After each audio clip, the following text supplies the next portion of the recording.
Today mga Mitsubishi Auto Loan sa Kalam. Today may release tayo. September 22, 2025. Ang client natin is taga Pasig City pa.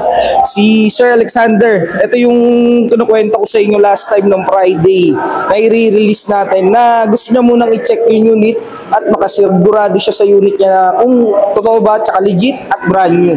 So yun si Sir. Yeah. Legit. Totoo. Di Auto sa Kalam. Thank you. Kita-kits tayo mamaya sa release natin. Samahan nyo kami.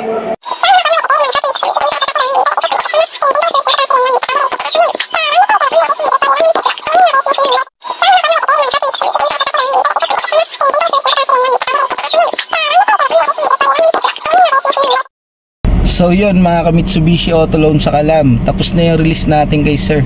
Medyo inahabot lang tayo ng gabi, gawa ng sobrang dami nang nirelease today. And syempre masama rin yung panahon, medyo nadidelay yung operations today. Pero at least natapos pa rin tayo today sa ating release kay Sir Alexander. Naway nabigay natin lahat ng magandang opportunities and needs sa sasakyan niya, na bigay natin yung zero DP, complete freebies na worth 15,000, and yon, pati yung satisfaction ng pag-assist natin sa kanya, sana nabigay natin. So yon, Sir Alexander, kamusta naman sir yung release natin today? Goods, saka yung serbisyo talagang 100%. And then sa freebies and then zero down payment, totoo, legit, maasahan. Legit na legit yun mga kasakalam. Kaya kung mag-i-inquire kayo, kung mag-a-apply kayo, message nyo lang ako, tutulungan ko kayo. Tsaka yun, isa pa pala, may question lang ako kay Sir Alexander. Sir, bago mo ako makilala, may approval na siya guys sa Kia. Nag-apply siya sa Kia, pero nagkaroon lang sila ng simpleng problema, kaya napunta si Sir sa atin, na-transfer siya.